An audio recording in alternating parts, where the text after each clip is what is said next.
Simón, aquí tenemos el documento de la Fiscalía, o mejor dicho, de la Corte Superior Nacional de Justicia Penal Especializada, que aprueba la solicitud del Ministerio Público, orden de detención preliminar y otros. Dice, requerimiento fiscal por el primer despacho, Fiscalía Supraprovincial Corporativa Especializada en Delitos de Corrupción de Funcionarios, equipo especial en mérito de los cuales solicita medidas restrictivas de derechos, detención e incautación de bienes personales que se encuentren en su poder en la investigación preliminar que tramita contra Jude Simón y otros por la presunta realización de los ilícitos de lavado de activos en agravio del Estado, además de otros delitos como colusión contra la administración pública. Dice, prevista y sancionada en el artículo 384 del Código Penal. Dice, vigente al momento de concurrido los hechos y por el delito de lavado de activos agravado en organización. Se dice que Jude Simón, de acuerdo a la hipótesis fiscal, sería el líder de esta organización criminal que habría cedido, facilitado la adjudicación del proyecto Olmos a la constructora brasileña Odebrecht a cambio de financiamiento para su campaña cuando postuló a la reelección como gobernador en Lambayeque. Aquí también está la lista de los inmuebles que han sido allanados, algunos de su propiedad, de acuerdo al documento que tenemos aquí en la mesa. Son 1, 2, 3, 4, 5 documentos. Uno dice según ficha de RENIEC y declaración del investigado, otros 4 según la consulta de SUNARP. El hijo de Jude Simón, Yusef Simón, está con nosotros. Más temprano su hermano tuiteaba lo siguiente: la fiscalía dice que mi padre tiene 8 inmuebles, pero esto es falso, solo tiene una casa en Surco y 3 terrenos baldíos en Eten, que juntos miden 120 metros cuadrados. El valor no supera los 20.000 soles. La prisión preliminar de mi padre es muy triste. A pesar de eso, por más difícil que sea, se tiene que contribuir con la justicia. Mi padre lo cree así. Lo más importante es esclarecer los casos de corrupción que tanto han empobrecido al país. Bienvenido. Muchísimas gracias por estar con nosotros. Buenas noches, Mávila, y gracias por la invitación. Muy bien. ¿Por qué consideran injusta la detención de tu padre y cuál es el principal descargo que haría tu familia y tu papá frente a las acusaciones de la Fiscalía? Bueno, en primer lugar estamos bastante tristes, ¿no? por lo ocurrido esta mañana. Es algo que no esperábamos. Y es algo que no esperábamos porque nunca hubo ningún enriquecimiento y nunca hubo ningún tratamiento especial, ningún favor a Odebrecht. Ahora, creo que principalmente la razón por la que creo que mi padre es inocente es porque no tenemos plata, no nos hemos enriquecido de ninguna manera. ¿Qué significa no tener plata? Porque aquí en el documento de la Fiscalía aparecen 5 inmuebles. Ya. Uno, el de la calle Loma Ruta, número 108. Loma Rita 108 Surco. 108, Sí. ok, Urbanización Benavides, Santiago de Surco. ¿Esa casa es de su Esa propiedad? es la casa en la que viven mis padres. ¿Es propia? Es propia, sí. ¿Es una casa propia? Fue comprada hace como 10 años y yo viví con mis padres en esa casa por algún tiempo y la compramos después de vender mi casa de Chiclayo, una vez que finalmente como familia abandonamos Chiclayo para instalarnos en Lima. En Lima. ¿Eso fue cuando tu padre ya había dejado de ser gobernador regional? Sí. Y vino más bien a ejercer política aquí, a Lima. De hecho, él vino para ser presidente del Consejo de Ministros y en ese momento ni siquiera teníamos una casa en Lima, o sea, estuvo viviendo en la casa de mi hermana por un tiempo hasta que finalmente decidimos quedarnos en Lima una vez que ella terminó su premierato y él compró una casa nueva. Los otros 4 inmuebles, el de Chiclayo, por ejemplo, hay 3 en Chiclayo, ¿no? 4, mejor dicho, 4 propiedades en Chiclayo están a su nombre de acuerdo a SUNARP. Esto dice el documento fiscal. Bueno, una es la casa de mi abuela, donde vive mi abuela y es una casa que ha tenido ella por, no sé, 40 años quizás. Y los otros 3 son unos terrenos en el distrito de Puerto Eten, que son contiguos y contiguamente Serán unos 120 metros, como menciona el tuit de mi hermano hace unas horas, y su valor no es más de 20.000 soles. O sea, ¿Eso está tasado? ¿Tienen un documento? Tengo el documento. En la defensa de tu padre está manejando esto, me imagino. Sí, sin duda. Para poder hacer el descargo ante la Fiscalía. Sin duda. La detención preliminar es por 10 días. Sí. Tras el allanamiento, ¿qué es lo que se han llevado? Porque la Fiscalía aquí señala agendas, cualquier documento donde se establezca algún tipo de recibo, por ejemplo, que se le haya entregado. ¿Alguna información que te haya alcanzado el abogado? ¿Ustedes han estado en el momento del allanamiento? No he estado yo personalmente, han estado mis hermanos, pero tengo entendido que se han llevado todos los documentos que ellos han considerado pertinentes, comprobantes de pago, recibos, y ya, nada nuevo, nada raro, realmente. Bueno, eres el hijo de Jude Simon, tienes que defender su inocencia. Y nos decías al comienzo, yo la defiendo no solo porque sea mi padre, sino porque no tenemos plata. No tenemos, o sea, cuando mi padre era gobernador en Lambayeque, mis hermanos vivían en Lima, yo era el único de los 4 hermanos que estaba ahí con él, y lo veía todos los días a la hora del almuerzo, ¿no? Escuchaba todas las conversaciones que tenían que ver con lo que estaba ocurriendo en la política en ese momento. La adjudicación del proyecto Olmos, que sucedió en su primer mandato. Y después de la reelección también seguí con él viviendo en Chiclayo, y recuerdo que sí, habían presiones por todos lados que son parte de la política, pero nunca hubo un quid pro quo, nunca hubo ningún tipo de favorecimiento de ningún tipo. Incluso lo escuché varias veces decir como, wow, estoy estresado porque realmente son bastante insistentes estas personas. ¿Por Odebrecht, concretamente? Yo creo que sí. ¿Había presión de la constructora para hacerse el proyecto? O sea, había presión de la constructora para hacer las cosas, eran un poco pesados, digamos, ¿no? ¿Qué significa exactamente pesados? Que probablemente querían hacer las cosas a un ritmo, a su manera, era muy estresante realmente.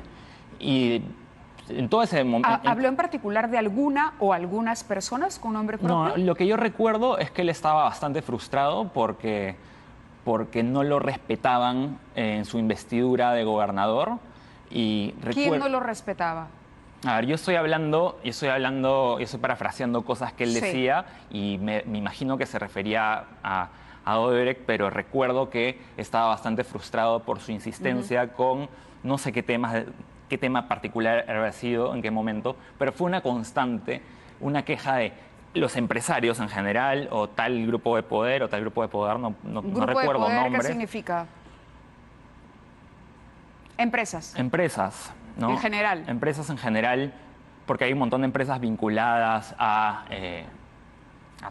todo lo que hizo Odebrecht en Perú. O sea, y recuerdo que estaba frustrado, y recuerdo haberle dicho, oye, no respetan mi investidura como gobernador porque piensan y tienen una actitud de poder hacer mucho más allá de impositiva. Efectivamente. Cuando estalla el escándalo, para ir cerrando, cuando estalla este escándalo y aparece el famoso codinome de Zipán, ¿qué les explica tu papá a ustedes, a la familia? ¿Cuál es una sorpresa. ¿Cuál es la explicación que él les da, o cómo les dice que esto puede haber ocurrido? ¿Algún funcionario de repente que trabajó con él que pudo haber traicionado su confianza dentro de la gobernación? ¿Dirías que esto podría haber ocurrido? No lo sé. Él no admitió nunca ser Zipán. No se nos cruzó por la cabeza cuando salió la lista. Lo que les dijo él a ustedes. Él aseguró que no era Zipán, por un lado, y por otro lado, lo que sin dudas puede haber pasado es que durante la campaña de reelección, que fue una campaña austera y marcadamente, con menos recursos que el resto de los competidores. Esta en la que se dice que recibió $300.000 de la constructora. Sí, año 2006. Sí, en esa campaña no hubo grandes signos de riqueza de ningún tipo. ¿Y quién manejó? ¿Te acuerdas el nombre de la persona que no, yo tenía 16 años en ese momento. Entiendo.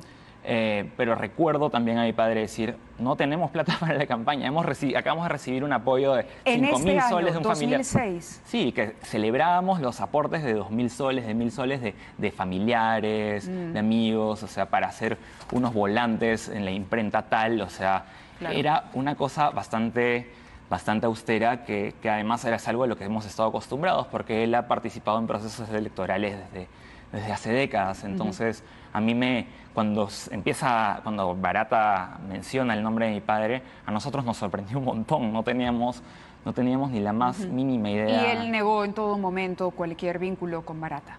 Por supuesto, por supuesto. Mi padre, Mávila, ha estado preso 8 años y medio. El 5 de abril de 1992 van a detenerlo, y él estaba de viaje, y él estaba en Europa, y decide regresar para protestar el régimen autocrático de Alberto Fujimori, sabiendo que sus derechos podrían no ser garantizados. Fue sentenciado por un tribunal de jueces sin rostro y se comió 8 años y medio de cárcel. Entonces, él ha vivido esto en carne propia. Él ha estado preso, él ha estado en Castro, él ha trabajado con presos. Él conoce muy bien la situación carcelaria del Perú, y para él, yo creo que él debe estar bastante tranquilo esperando a que se aclare la verdad, porque vale decir que el Perú en este momento está en un proceso de cambio. Muchas de las personas que pensábamos que eran intocables ahora están siendo procesadas, y creemos que es importante decir que apoyamos el trabajo que hace el equipo especial de Lava Jato, porque nos está dando esperanza. Pero creo que en este caso confiamos en que la verdad saldrá a la luz y que... Bien, Youssef Simón, Sí. te agradezco mucho que hayas Gracias, estado con Mávila. nosotros en estos primeros minutos de 2020. Nosotros vamos a seguir abordando el tema de la corrupción, porque ustedes saben, se ha dictado ya 3 años de prisión preventiva para Juan Sotomayor y Víctor Albrecht. El tema del Callao, las mafias en el Callao. Y la fiscal a cargo del caso Richport 2, Sandra Castro, quien estuvo con nosotros hace algunas semanas, ha señalado que hay excongresistas en la mira, vinculados a esta mafia, integrada por Albrecht, Sotomayor y otros más, y no ha descartado próximas detenciones de políticos. La fiscal está en la línea telefónica. Bienvenida, doctora Castro. Gracias por atendernos. Buenas noches, María. Buenas noches. Bien, acá estamos viendo cómo el juez finalmente, Richard Concepción Carhuancho, le da a usted la razón. Las pruebas para demostrar que el señor Albrecht y que Sotomayor tenían toda la intención de eludir a la justicia quedan detalladas en este informe. Un señor que alude a una enfermedad, pero que sin embargo no quiere practicarse un examen. Otro que al momento de la intervención trata de escapar por la azotea. Pero nos llama poderosamente la atención esto: excongresistas en la mira, excongresistas del último Congreso, el Congreso disuelto. ¿Usted se refiere a los congresistas que acaban de ocupar sus curules hasta hace poco? Bueno, la información respecto a esta investigación es bien amplia, ¿no? Este caso es amplio, abarca muchos personajes, y dentro de ellos pueden haber excongresistas, ¿no? Del anterior Congreso. Ajá. Le menciono algunos nombres. Bueno, yo sé que usted no me va a decir, pero nosotros hemos revisado, por ejemplo, qué congresistas estaban vinculados con el tema del Callao. Janet Sánchez Alba, Estelita Bustos, Francisco Villavicencio, además de Víctor Albrecht. Eran los 4 congresistas que representaron al Callao. ¿Alguno de ellos estaría implicado? Bueno, por el momento no puedo dar información al respecto, porque tenemos que recabar más información, ¿no?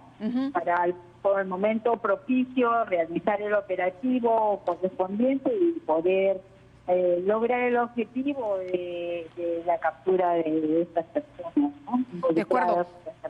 Además de excongresistas, ¿quiénes podrían también ser parte de esta mafia, doctora Castro? ¿Cuántas personas podrían ser detenidas próximamente? Funcionarios, ¿no? incluso también policías, ¿no? Que también simplemente de alguna manera participaron en estos hechos de Elvin Callao y otros también, ¿no? Bien, usted dijo que Chimpún Callao era algo así como Fuerza Popular, para la descripción que hacía de Fuerza Popular José Domingo Pérez, y nos habló de un monto, que era el monto que había estimado en ese momento, se había festinado de los recursos de los chalacos. ¿Ese monto se mantiene o creció con el avance de las investigaciones? Mire, hasta el momento lo único que hemos obtenido es más información y decir un monto propicio, un monto exacto en estos momentos no es propicio, ¿no? Ya. Porque hay que revisar pericias, ¿no? Pericias contables, se tiene que sacar, hacer presupuestos de trabajo que va a implicar esto, ¿no? Y por el momento no nos mantenemos en la misma cantidad, ¿no? ¿Cuánto nos puede recordar? ¿Cuánto era su estimación de perjuicio? 6 millones. Y entonces podríamos estar pronto hablando de mayores detenciones excongresistas del último Congreso, además de funcionarios, policías y algún intendente. Eso es lo que nos puede adelantar por ahora.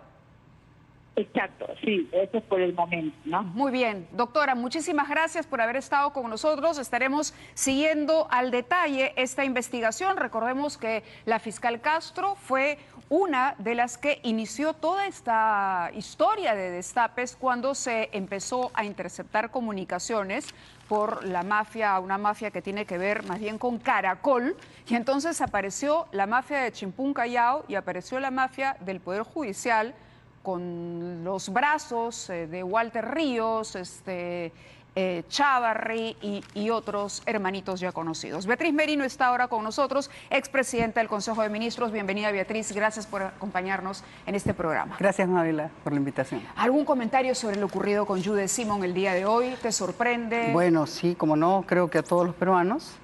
Es el segundo presidente del Consejo de Ministros que es detenido, ¿no? Y yo creo que representa lo que está ocurriendo en el país, ¿no? Yo he dicho en alguna oportunidad que yo le doy mi apoyo decidido a los fiscales y a los jueces que están dando esta batalla, ¿no es cierto?, contra la corrupción. Porque algo que hay que entender, Mávila, es que, y creo que hay que tener muy claro, es quiénes son los enemigos, ¿no? Los enemigos son los delincuentes. Los enemigos son los corruptos. Los enemigos no son los fiscales, ni son los jueces. Puede ser que algún fiscal incurra en un exceso, puede ser que algún fiscal se equivoque, o puede ser que algún juez se equivoque, y eso sucede en todas partes del mundo. Y entonces son sus propios organismos, ¿no?, tanto el Poder Judicial como el Ministerio Público, que se encargan de corregir si hubiese algún error o algún exceso. Pero creo que todos debemos sentir, ¿no es cierto?, que se está dando una batalla de un puñado de fiscales y de jueces, fiscales mujeres, como la que acabamos de escuchar, a la que yo creo que en términos generales la sociedad debe respaldar y que va, por fin, me parece a mí, a poner en claro que esta sociedad, que el Perú no convive con la corrupción, que no es complaciente con la corrupción, que no se define a sí mismo como una sociedad corrupta, ¿no? Y eso es lo que a mí me hace siempre mantener un optimismo y una esperanza en que siempre el futuro puede ser mejor. Vamos a retomar el tema de la lucha contra la corrupción hacia el final de la entrevista, pero quería preguntarle ahora por los sucesos acontecidos recientemente en el gabinete que provocaron esta crisis, aparentemente resuelta con el cambio en las carteras que tuvieron que ver con esta reunión de Odebrecht. Usted además ha salido en defensa de la ministra de Economía luego de los agravios o de esta conversación que se reveló, donde se escucha al presidente del directorio de Petroperú expresarse en términos lamentables respecto a la ministra. Por cierto, el presidente del directorio de Petroperú ha presentado su renuncia. Este es el comunicado formal que ya nos ha hecho llegar la empresa estatal. Así que Carlos Paredes no va más en ese cargo por lo pronto. respecto a lo que le decía. A ver, en la respuesta en dos niveles. En primer lugar, sobre el cambio de los ministros, ¿no?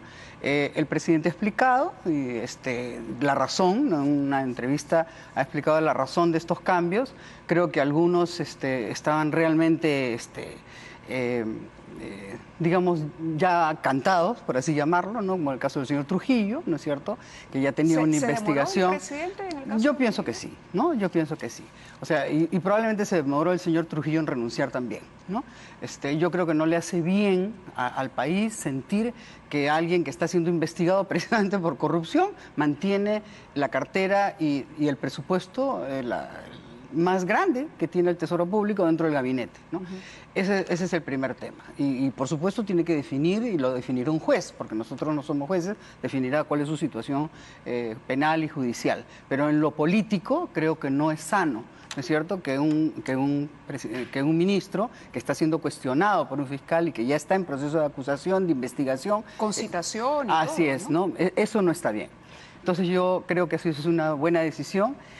Creo, por ejemplo, y en lo personal yo veo con ilusión y entusiasmo, y es una decisión, es una opinión personal, por cierto, ¿no?, esta gestión nueva del ministro de Educación, ¿no? El doctor Martín Benavides, como sabemos, viene de una tarea dura, ¿no es cierto?, en el regulador de lo que es la educación universitaria, ¿no? A mí en lo personal, por ser presidenta ejecutiva de la Universidad César Vallejo, me tocó vivir la regulación desde el lado del regulado, ¿no es cierto? Esta vez, antes yo tenía la experiencia de la reguladora, porque yo fui superintendenta de SUNAT y de la aduana, y me tocó vivirla, pero cuando una regulación es buena, está bien llevada, es técnica, es transparente, es honesta, al final el producto de esa regulación es bueno. Y yo creo que la transformación que ha sufrido la Universidad César Vallejo y que han sufrido muchas universidades, para bien, creo yo, por el esfuerzo que ha hecho la SUNEDO y que ha liderado Martín Benavides con su equipo, me hace esperar que su gestión sea una gestión promisoria. No es fácil el problema de la educación, es un problema de mediano y largo plazo, pero yo creo que él entra con una visión de llevar condiciones de excelencia, ¿no es cierto?, de enfrentar el tema de la infraestructura. Ese es curiosamente uno de los cambios que para muchos no se terminó de comprender, porque uno decía, ok, tanto justicia como energía y minas tuvieron directamente estas tratativas, claro, con el tema de el tema de Odebrecht para tratar de escuchar una propuesta. No sé si se llegó a presentar esa propuesta. Y del procurador que renunció, y del procurador, ¿no?, Ramírez. Esa política con Odebrecht o esa cadena, ¿es posible que uno excluya responsabilidad, por ejemplo, del presidente del Consejo de Ministros que estaba al tanto de esas reuniones? Bueno, digamos eso nuevamente, no hay responsabilidades políticas y hay responsabilidades judiciales. En el caso del presidente del Consejo de Ministros, él se ha manifestado, ¿no? Y eso ha dado lugar, ¿no es cierto?, digamos, al cambio del procurador o a la salida del procurador y a la renuncia de estos dos ministros, ¿no? Ahora, en el caso del Ministerio de Educación, ¿no?, creo que hay algo que debemos recordar, Mávila, y es una facultad inherente a la institución presidencial determinar quiénes van a ser las personas que forman parte del gabinete. Esa es una decisión impectore del presidente, ¿no?, que le propone el presidente del Consejo de Ministros, pero que decide el presidente. Y entonces yo creo que esa es una decisión que tenemos que respetar, en particular cuando la persona que ha sido elegida viene con credenciales de estar dentro del sistema público, dentro del sistema de educación universitaria con tan buenos logros, y desearle pues a Martín Benavides una muy buena gestión en beneficio de todos. ¿Se podría decir lo mismo, por ejemplo, de quien sustituye al ministro de Energía y Minas, al ministro saliente, la señora Vilca, que ha tenido estos problemas por no haber declarado, que tenía también algunos... Sí, a mí me parece que esa es una elección que ha nacido con una controversia muy fuerte, ¿no? Y que me apena, porque una de las columnas vertebrales del gabinete es el Ministerio de Energía y Minas. El Perú tiene una vocación minera, ¿no? Y entonces desatender eso, no entender que al frente de digamos, quizá si uno hace un recuento de la historia del Perú, los mejores ministros normalmente han sido los ministros de Energía y Minas, porque en ellos ha recaído el avance, el desarrollo, el crecimiento del Producto Bruto, ¿Fue etcétera, entonces ¿no? la mejor elección la del presidente? Bueno, ¿Alguien vinculado a la minería ilegal en su momento? Me da la impresión que no, ¿no? Me da la impresión que no, y eso lamentablemente va a afectar un sector que es absolutamente trascendente en el desarrollo económico del Perú, ¿no? Ahora, también se dice que el presidente apresuró estos cambios porque instalado el Congreso, el Parlamento iba a estar obligado a citar a todos los ministros implicados en el tema Odebrecht, incluso al primer ministro, y poner en riesgo hasta el cargo, la jefatura del gabinete, Claro. ¿no? ¿Puede haber algo de eso? ¿Acabó No lo sé, el ciclo de Vicente Ceballos? No ¿o lo sé, pero lo que sí quisiera decir es que no podemos tampoco estar teniendo cambios de ministros cada 20 días o 30 días, ¿no es ¿Cómo cierto? se explican? A ver, yo creo que haría bien el Ejecutivo en tomar, fíjese, esta vez, algo que ha hecho este Congreso electo, ¿no es cierto? Es curioso porque ahora estamos yendo... los nuevos congresistas han tomado la decisión de elegir una mesa directiva hasta julio del 2021. Eso a mí me parece muy sensato. Me parece muy bueno porque le da estabilidad a todo lo que es el manejo del Congreso, que es una institución grande. A mí me parece que si el presidente quiere hacer una nueva, digamos, cambio ministerial o de su presidente del Consejo de Ministros o lo que sea, bueno, pues debiera hacerlo, si esa es su decisión, pero debiera también considerarse en un ambiente de consenso para que ese gabinete dure hasta julio del 2021. O sea, no es posible que estemos cambiando porque esto entorpece, hace que las instituciones se paralicen, se hace que no se tomen decisiones y que las personas que están tomando decisiones permanentemente están cambiando. Eso no es bueno para la institucionalidad del país. Vicente Ceballos, ¿le augura vida hasta el final del régimen del presidente? No lo sé. ¿Usted ha sido crítica en algún momento con Sí. él? Bueno, yo no fui crítica con él, yo fui crítica con algo que él dijo, ¿no es cierto? Claro, con la propuesta de que el Estado no tenía por qué renunciar a su capacidad. Y la buena fortuna es que no lo ha repetido nunca más, ¿no? Así es que a veces las críticas son críticas duras, pero críticas que tienen un buen efecto, ¿no?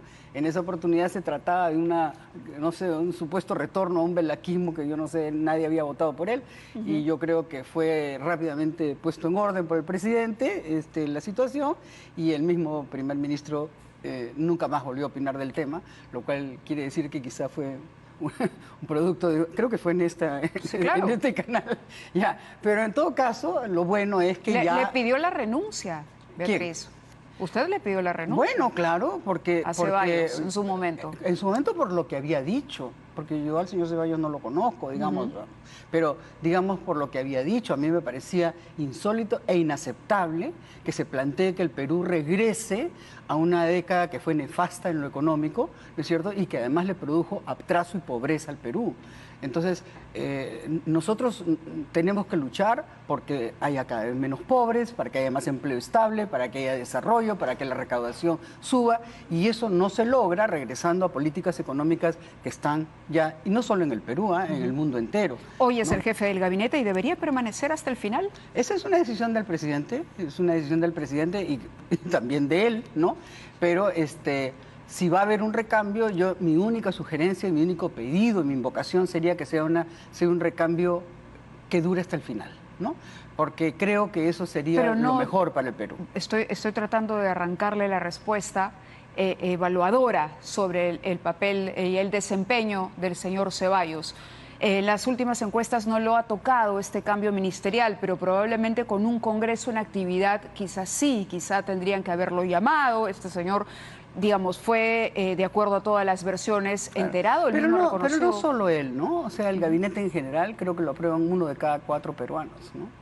El gabinete en general. En general. ¿No es cierto? Entonces, ¿qué importa lo que yo opino? Si el presidente, dicen que gusta de las encuestas, tendría que mirar esas encuestas y darse cuenta que ese gabinete tiene un apoyo muy magro, ¿Hay una ¿no? política de Estado respecto al tema Odebrecht? ¿Lo siente así? ¿Hay una línea de trabajo? Es decir, ¿sabe este gobierno qué hacer, por ejemplo, con el gasoducto, con los proyectos que están todavía pendientes? Digamos, ¿cómo no pisarse con la Procuraduría o con la Fiscalía en lo que debería ser una política país frente a un tema que abarca muchos me parece campos. Que se ha enredado, ¿no es cierto? Se ha enredado porque, por ejemplo, estamos viendo ahora el tema tributario, ¿no es cierto? Sí. La administración tributaria con claro, que fiscal. en su momento la SUNAT ¿no es cierto? Y que me hace recordar porque yo viví un tema parecido con Matilde Pinchi Pinchi cuando era superintendenta de SUNAT, ¿no? O sea, hubo exactamente el mismo cuestionamiento, ¿no? Con relación a los acuerdos de colaboración que se habían firmado en esa época.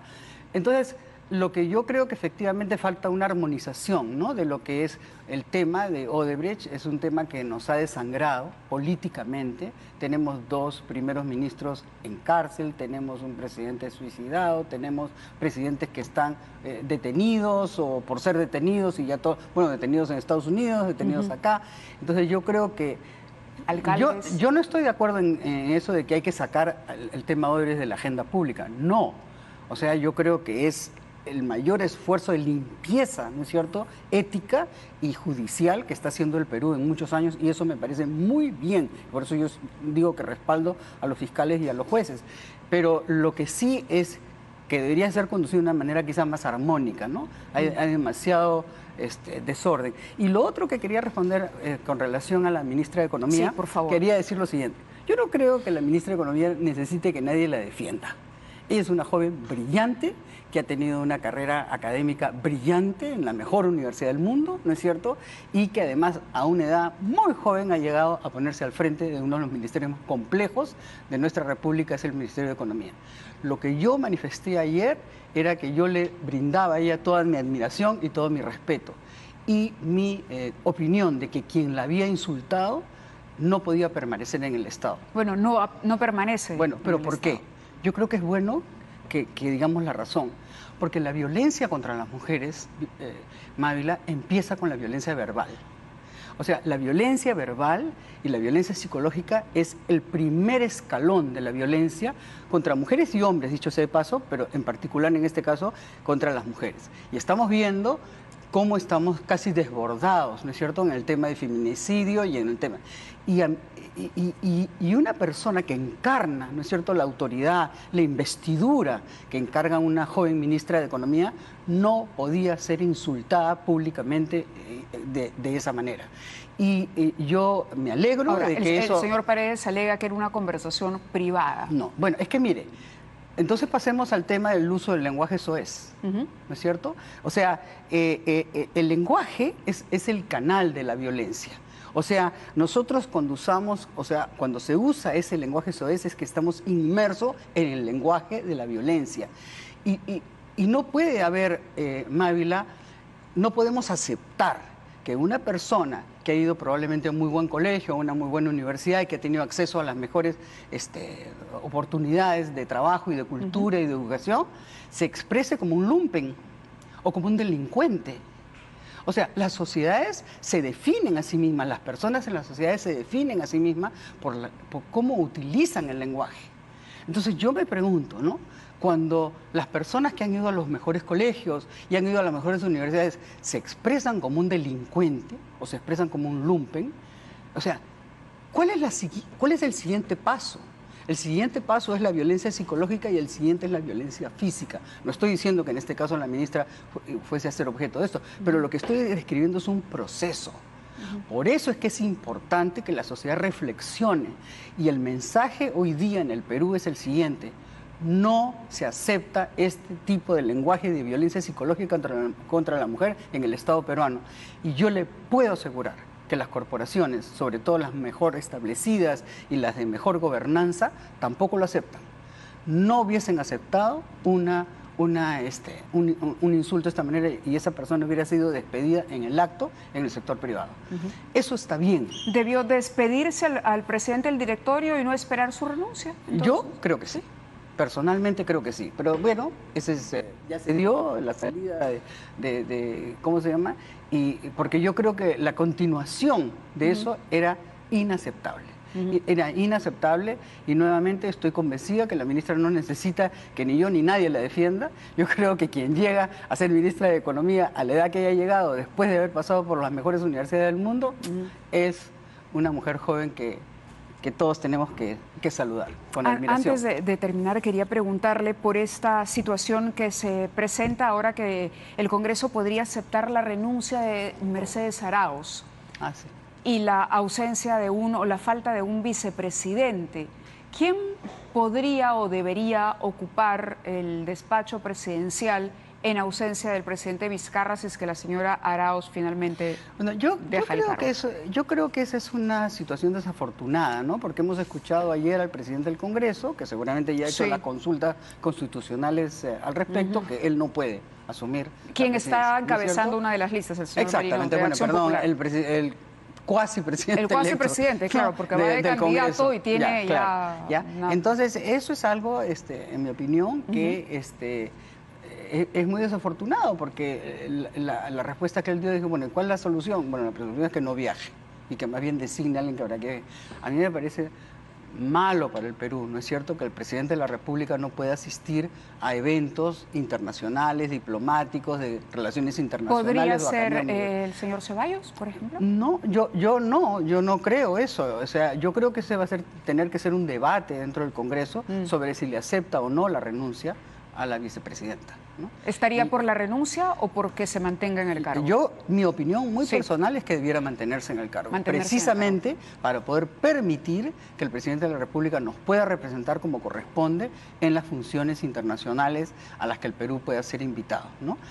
Que son, el Perú tiene que estar presente, ¿no es cierto?, en determinadas oportunidades, en transmisiones de mando, en eventos de política internacional, económicos, en fin, en foros donde el Perú tiene que ser representado por quien personifica la nación, que es el señor presidente de la República. Entonces, a mí me parece que una escaramuza de este tipo debiera ser francamente resuelta, ¿no?, entre personas adultas con una alta inteligencia emocional y que el Perú siempre tiene que estar encima, ¿no? Únicamente quisiera decir una última palabra, si me permite, Mávila, sobre mi esperanza en la Junta Nacional de Justicia. Yo creo que hemos tomado nota. ¿Ha empezado bien? Ha empezado bien, ha empezado muy bien.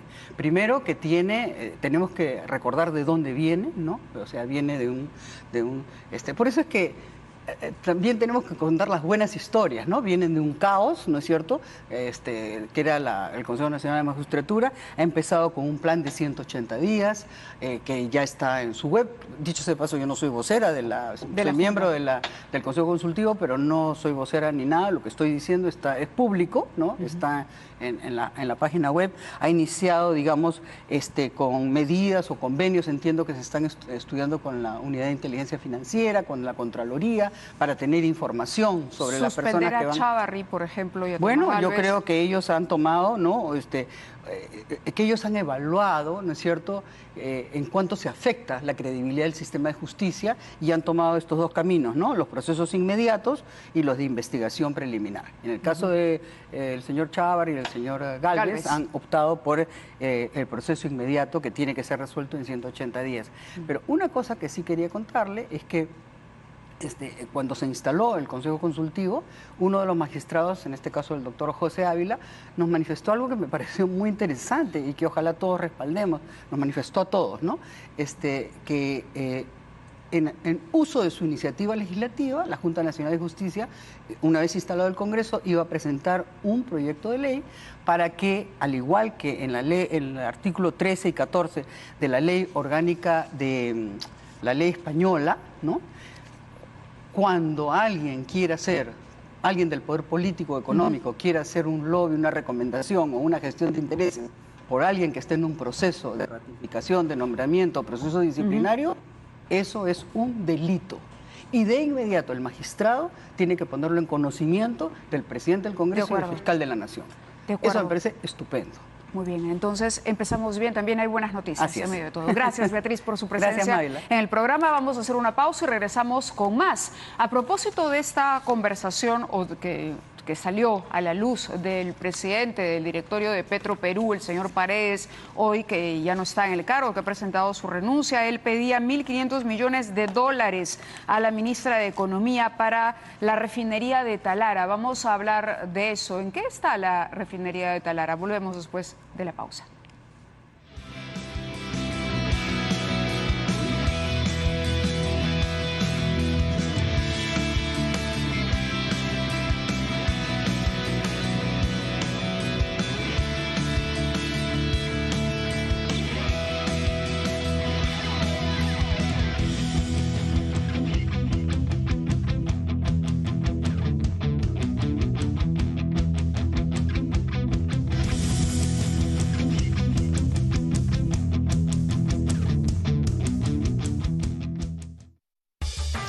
Globo Promos. Combos con envío gratis todos los días. Hamburguesa, chifa, pollo a la brasa, maquis y mucho más. Descarga la app y descubre la gran variedad de platos y restaurantes. Con Globo, envío gratis todos los días. ¿Estás pensando en viajar? Entonces piensa en Costamar. Aprovecha nuestras increíbles tarifas aéreas nacionales por el Travel Sale. Escápate de la rutina y vuela a Iquitos ida y vuelta desde $53. Conoce nuestra majestuosa capital imperial y vuela a Cusco ida y vuelta desde $64. Planifica tus vacaciones al norte del Perú y vuela a Piura ida y vuelta desde $67. Estos y muchos destinos más esperan por ti. Llámanos al 616-7777 o visita costamar.com. El Perú está dejando sus recursos marinos en manos de Chile. Del 2006 al 2010, los peruanos pescábamos el 55% y los chilenos el 45% de la biomasa de anchoveta que comparten nuestros dos países.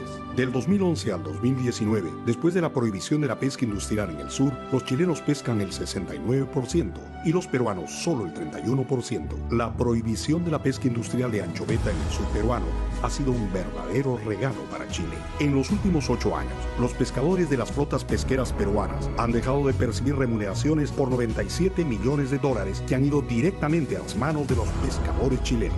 Pero nadie hace nada. Esta es otra de las graves razones de esta crisis en la pesca.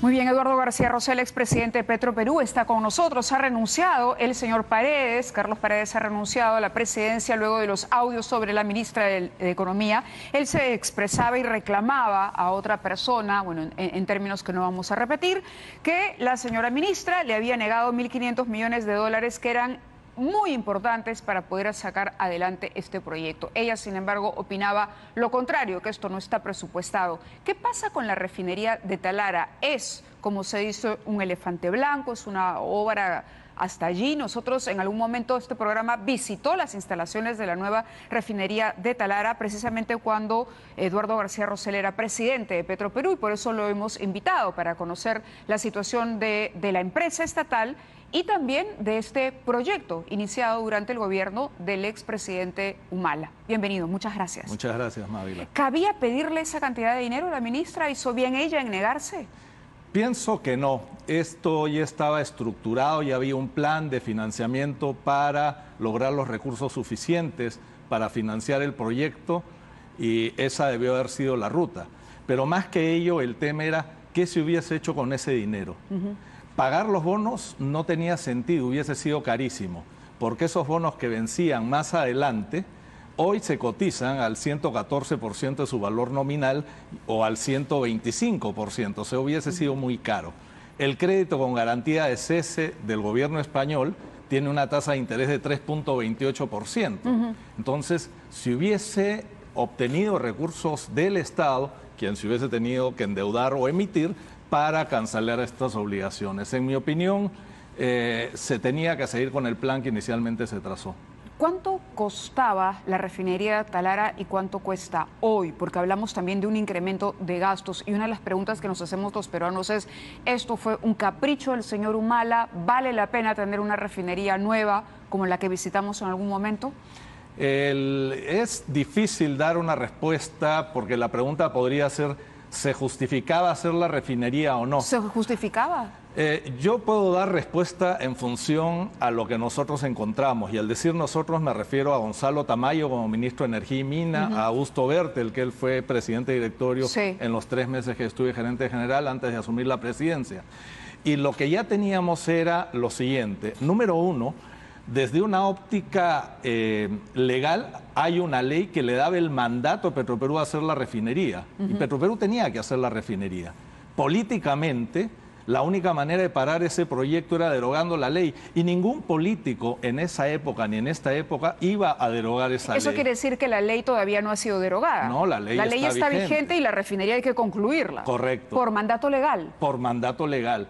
Y finalmente, desde una óptica financiera, si en ese momento se hubiese derogado la ley, hubiésemos tenido que voltear al gobierno y decirle, dame los 1.600 millones de dólares de deuda ya existente, más 400 para deshacer todo lo hecho. Y el gobierno no nos iba a dar 2.000 millones de dólares.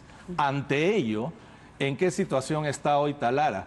Talara está a un año de que empiece a producir combustibles limpios. Y parar la refinería ahora sería una locura. La pregunta es, ¿se va a pagar Talara? Y al margen de los flujos que se puedan hacer, Petroperú necesita generar 550 millones de dólares anuales de EBITDA, que es la generación de ingresos, luego de cubrir los gastos operativos, para pagar tres cosas. Número uno, inversiones que asumimos sean de 200 millones de dólares, 100 para la refinería y 100 para otras actividades. Luego, 220 millones de dólares, que es la suma de los intereses de todo el endeudamiento que tiene y va a tener la empresa. Y finalmente, 130 millones que va a ser la amortización del principal del crédito con cese. Hoy Petroperú, o en el año 2017, tomando como referencia cuando estuve ahí, generaba alrededor de 300 millones de dólares de EBITDA. Estamos, claro, hablando de 250 menos de lo que se requiere. Exactamente, pero la diferencia está en que, número uno, Petroperú va a dejar de importar combustibles como hoy y en esa época lo hacía, y número dos, que va a tener una refinería nueva que va a ser muchísimo más eficiente. Los cálculos que se hicieron en la época en que yo presidía la empresa estaban alrededor de 650, 700 millones de dólares de EBITDA. Es decir, se cubría todo. Exactamente. Y entonces es inexplicable que se haya pedido esa cantidad de dinero al ministerio. ¿Cómo poder entender el razonamiento del señor Paredes? Acá estoy especulando porque esa respuesta la tendría que dar él, pero me imagino que él lo que buscaba era una reducción en la deuda. ¿Por qué? Porque las empresas tienen un valor determinado en función a la generación de EBITDA que tienen. Generalmente se utiliza un múltiplo de 6 veces. Si uno utiliza 6 por 700 millones de dólares de EBITDA, digamos que esa empresa, si no tuviese deuda, valdría 4.200 millones de dólares. Pero al tener deuda hay que restarle el valor. Cuando uno aporta capital, lo que hace es la pone en mejores condiciones para ser vendida, cosa que no es el caso, o para incorporar nuevos accionistas. Y el tema es si es que la oportunidad era la mejor para incorporar nuevos accionistas. ¿Qué es lo que se puede presumir o sea, digamos, a partir de ese pedido de dinero? Sí, pero el plan, y creo que financieramente el mejor momento para para buscar un socio inversionista es cuando Talara ya esté operando. Porque mientras no opere, la incertidumbre va a ser más alta que cuando ya opera. Hay ahí un factor de riesgo. ¿Qué pasa si Talara no entra en operación? ¿Hizo bien en irse, Carlos Paredes? La información pública que se domina, que se maneja, al margen de las frases que él utilizó, es que ya había una situación bastante complicada en la empresa, ¿no? Y si nosotros vemos... ¿Cómo complicada? Complicada en el sentido de que había un enfrentamiento interno con líderes sindicales, que sus razones ha de haber tenido, y no soy quien para señalar si fue correcto o no fue correcto. Pero lo que sí podemos ver, y es una cuestión estructural, es que en Petroperú los presidentes duran un año. Y con eso lo que no podemos hacer es darle sostenibilidad a la empresa. Lo que tenemos que hacer es buscar un mecanismo que repita algo como lo que está haciendo o como lo que viene haciendo hace muchos años el BCR. Tener un directorio que sea la mitad elegido por asociaciones civiles y la mitad por el Estado, de manera que haya continuidad hacia adelante, ¿no? De acuerdo. Le agradezco que haya estado estos minutos con nosotros para aclarar esa perspectiva. Entonces, de acuerdo al cronograma, ¿Talara entraría en funcionamiento? En el primer trimestre del próximo año. Primer trimestre del próximo año. Aunque no haya creído en el futuro, porque me acuerdo que en algún momento me dijo yo privatizaría todo en el Perú. Pero hay un mandato legal que me obliga a continuar con la refinería. Yo soy pro empresa privada. Creo que la generación de valor va por ahí y el Estado debe tener un rol más regulatorio, y efectivamente yo privatizaría muchas cosas. Pero también hay que ser consciente que hay las realidades. Y yo dudo que alguien vaya a poner una propuesta para privatizar Petroperú. Sin embargo, sí se puede incorporar capital porque la ley lo permite. Y esto haría un Petroperú más eficiente. De acuerdo. Y el mejor momento sería con Talara ya operando. Así es. Muy bien. Le agradezco su presencia en el programa. Encantado. Gracias. Vamos a una pausa y volvemos con la representante, la directora de... Perdón, que estoy hablando, la presidenta de CONFIEP. Mañana se emite, la Comisión Permanente hace su evaluación sobre los decretos de urgencia que ha emitido este gobierno en este periodo sin Congreso. La CONFIEP tiene algunas objeciones que hacer y con eso volvemos.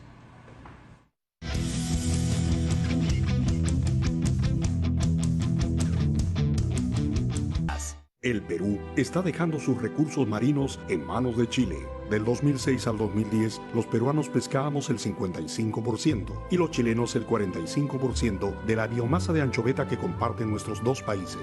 Del 2011 al 2019, después de la prohibición de la pesca industrial en el sur, los chilenos pescan el 69% y los peruanos solo el 31%. La prohibición de la pesca industrial de anchoveta en el sur peruano ha sido un verdadero regalo para Chile. En los últimos 8 años, los pescadores de las flotas pesqueras peruanas han dejado de percibir remuneraciones por 97 millones de dólares que han ido directamente a las manos de los pescadores chilenos.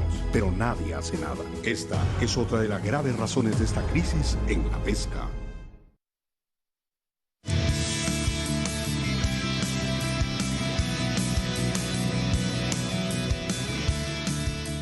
Muy bien, esta es la portada del día de hoy del diario El Comercio. Dice 8 decretos de urgencia no serán constitucionales, no serían constitucionales. Conclusiones serían elevadas al nuevo Congreso, es decir, el nuevo Congreso tendría que decidir qué es lo que va, si observa o no estos decretos de urgencia de acuerdo al análisis de la Comisión Permanente en funcionamiento. Pero también la CONFIEP, que representa a distintos gremios de empresarios privados, ha hecho su análisis propio y su presidenta está aquí con nosotros porque quiere decirnos algo sobre este paquete de decretos que se han emitido y que algunos han dicho son excesivos. Bienvenida, gracias. Gracias, Mávila, buenas noches. ¿A qué conclusiones han llegado ustedes y cuál sería la recomendación al Parlamento entrante? Claro, bueno, nosotros hemos venido alcanzándole a la Comisión Permanente del Congreso nuestros oficios, marcando nuestra posición en algunos de los decretos de urgencia, ¿no? En general hemos hecho un barrido por cada gremio, por cada actividad económica y algunos decretos de urgencia están,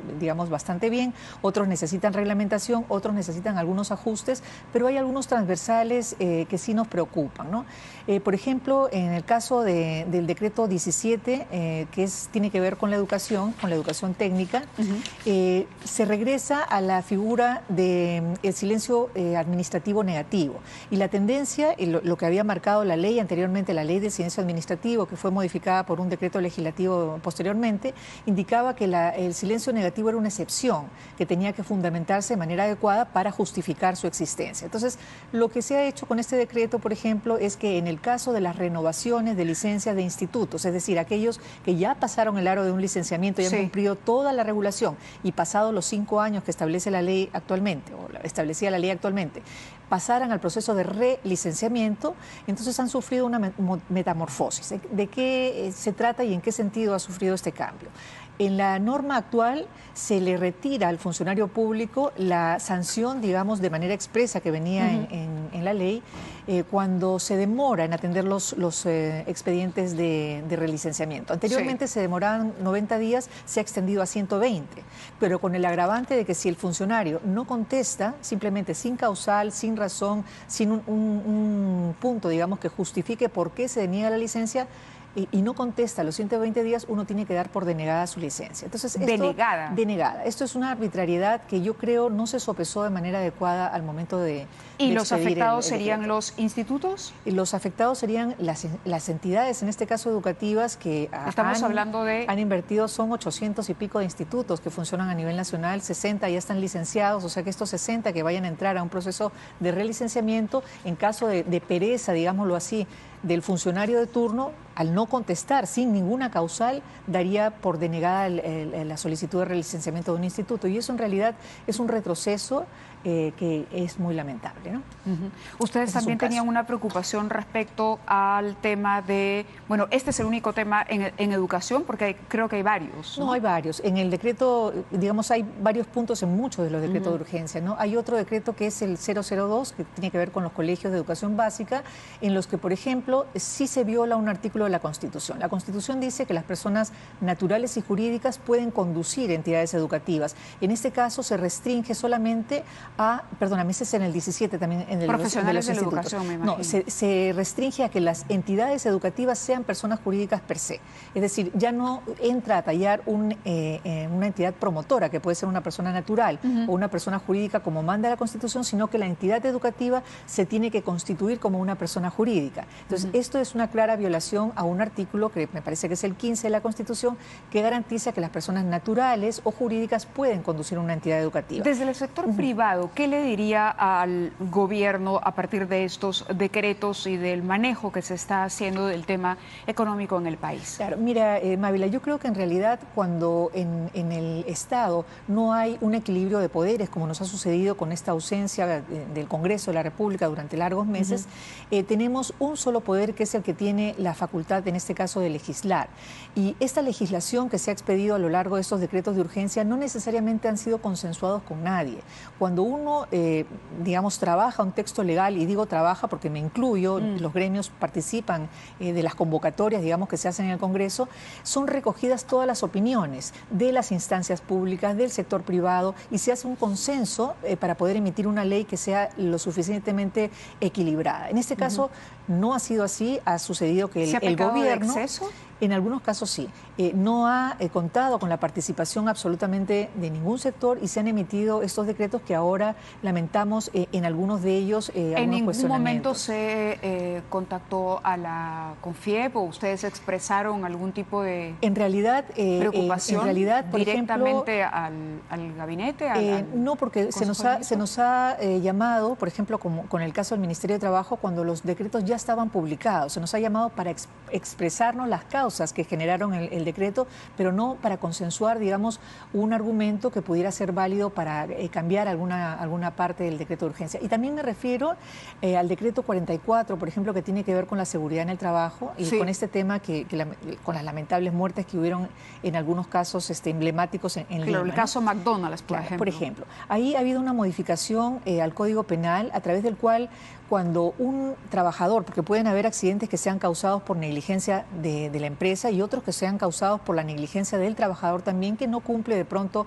los parámetros bajo los cuales ha sido instruido, y que en ese caso se exonera de responsabilidad penal al empleador. En este caso se ha retirado este causal y se ha dejado sin amparo, digamos, a las empresas, para que en caso de que un trabajador haya incumplido con las normas de seguridad y haya causado un accidente que le haya producido la muerte, exonere al representante legal de un proceso penal.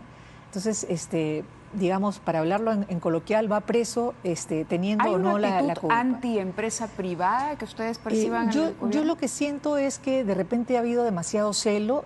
Yo tengo la mejor de las opiniones de la ministra de Trabajo en particular. Sé que es bien intencionada, pero quizás a veces cuando suceden casos emblemáticos o casos extremos, se toman medidas sin hacer un análisis completo de cuál es el impacto que puede o no tener, ¿no? Eso creo que ¿Una respuesta populista? Creo que es una respuesta que pretende tranquilizar, sí, un poco la reacción de la gente, de la opinión, ¿no? pública. Y sí creo que nos corresponde como peruanos, en Mávila, y no solamente a los empresarios, sino a todos, a los que trabajan en el Estado, los que trabajamos en el sector privado, a cumplir con el principio de legalidad. No tiene que ser algo en lo que tenemos que irnos habituando para evitar justamente cualquier tipo de problema. Todos, cumplir con las leyes para evitar los problemas, pero tampoco sobreregular o sobrereaccionar. Y eso podría haber ocurrido en algunos de estos casos. Definitivamente. Y eso es lo que pedimos, que cuando se instale el Congreso pueda ser revisado concienzudamente para corregir aquellos decretos en los que hubiera algún tipo de complicación. De acuerdo, le agradezco mucho su presencia en el programa. Vamos a tener tiempo de conversar más adelante también sobre la posición que tiene CONFIEP sobre el salario mínimo, que es un tema que nos ha quedado pendiente, pero bueno, con esto avanzamos en la discusión. Claro, muchas gracias. Y gracias a ustedes también. Nos vemos mañana a las 9 en punto. Se quedan con Noticias a las 10.